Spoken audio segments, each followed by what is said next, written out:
ширкати софсавдо барои зиёд кардани риш ва ё барои зиёд кардани мӯи сар ва ё барои нест кардани доғҳои сафед аз бадан ва ё барои зиёд кардани қувва ба шумо ёрӣ мерасонад ва инчунин дороҳои варзишӣ, протеин ва гейнерҳо бо нархи арзон. Доставка ба ҳама шаҳрҳои Федератсияи Россия дар муддати 5 соат карда мешавад. Аз номи юристиҷа муроҷиат кунед, тахфиф карда мешавад.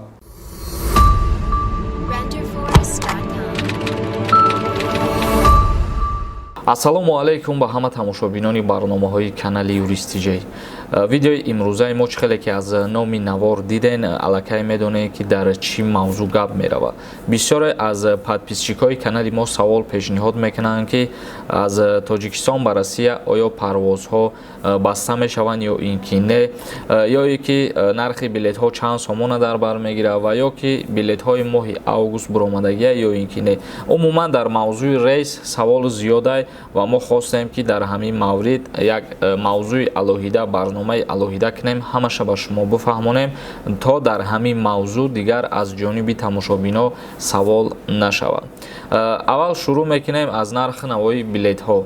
Аз Ҷумҳурии Тоҷикистон ба Федератсияи Россия айни ҳол аз Душанбе, аз Кӯлоб ва аз Хуҷанд парвозҳо ба анҷом расидааст. Парвозҳои чартерӣ ва парвозҳои доимие ки барқарор шудагиянд, ҳамарӯза дар умум бигирем аз Тоҷикистон ба Россия 8 рейс дар бар мегирад ва нархи билет шурӯъ мешавад аз 5820 сомон. чихеле ки директори агентии авиатсияи граждании Ҷумҳурии Тоҷикистон қарор қабул кардагиай ва гуфтагиай ки аз 5820 сомон билет қимат фурӯхта нашавад ва дар аэропорти Кӯлоб ҳамин нарх ба назар мерасад ва дар аэропорти Хуҷанд ҳам низ ҳамин нарх ба назар мерасад. аз 5820 сомон шурӯъ мешавад билетҳо то 6000 сомон, агар ки хато накунам.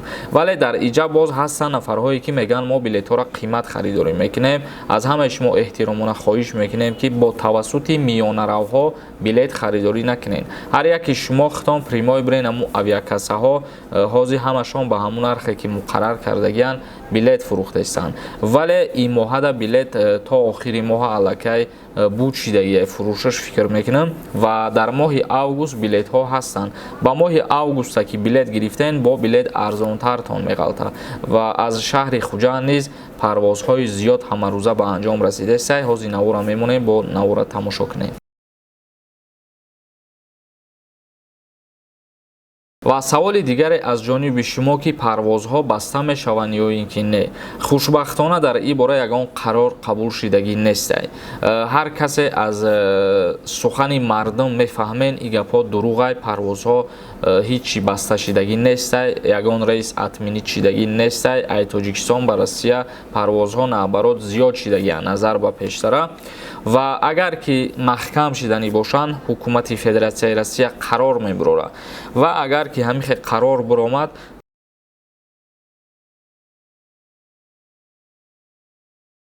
мо ҳатман ба шумо хотиррасон мекунем, дар ин мавзӯъ видеои алоҳида мекунем, мегем. Лекин айни ҳол хушбахтона ягон қарор барои маҳкам кардани рейсҳо биромадагӣ нест.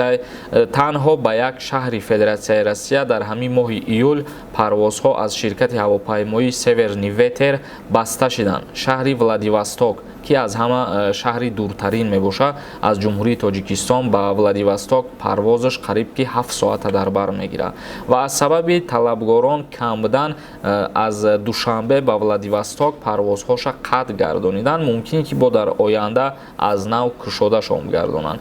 дигар ба шаҳрҳои Новосибирск, Екатеринбург, Москва, Казан, Санкт-Петербург ҳама иҷо парвоз ҳаст аз Душанбе, аз Хуҷанд ва аз Кӯлоб. бе ягон монеагӣ шумо метавонед ки бирен чипта харидорӣ кунед ва ба Федератсияи Россия сафар кунед. нафарҳое ки дандонҳои худро сафед кардан мехоҳанд ё мехоҳанд хунукии дандонро табобат кунанд ё мехоҳанд барои рост кардани дандонҳо брекет монанд, ба рақамҳои рӯи экран муроҷиат кунед. духтури дандон дар Федератсияи Россия шаҳри Москва мебошад. оиди мавзӯе ки оё дар моҳи август билетҳо аллакай ба фурӯш буромадагӣ ҳаст ё ин ки не.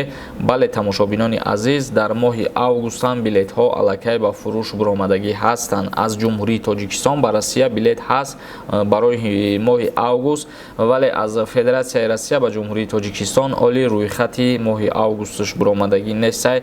То охири ҳамин моҳа билетҳо дар фурӯш ҳастанд аз Россия ба Тоҷикистон ва аз Россия ба Тоҷикистон нархи билет сар мешавад аз 21500 рубл то 26000 рубл дар бар мегирад ва ба воситаи Узбекистон боша агар билет аз 7000 рубл сар мешавад то 10500 рубл дар бар мегирад. ғайр аз ие ки шумо чипта харидорӣ мекунен, боз мерин тест меспорен, пули теста метиҳен. Тамом бародарони азиз. дар охири ҳамин видео як чизи дигарам қайд кунем. Бисёри нафарҳо мегӯянд ки роҳи поезд кушода нашид, барои чӣ видео кардид?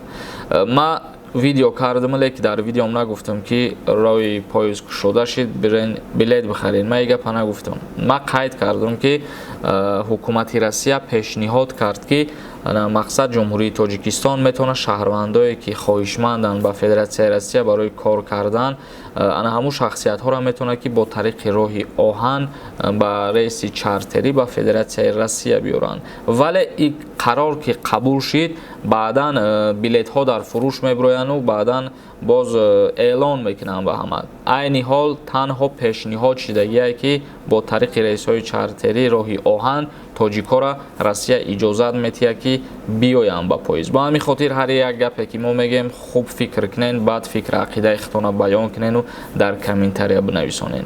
тамошобинони азиз, дар ҳаминҷа видеомона ҷамъбаст мекунем ва агар ягон савол дошта бошед, саволҳои худтона берун аз ҳамин мавзӯъ бошад, дар комментария метавонед ки пешниҳод кунен ва видеои ояндамон видеое мешавад ки ба саволҳои равонкардагитон ҷавоб мегардонем иншааллоҳ. Дар канали мо обуна шидана фаромӯш намекунем. То барномаҳои дигар, худованд ҳамаи мо шуморо нигаҳбон бошад.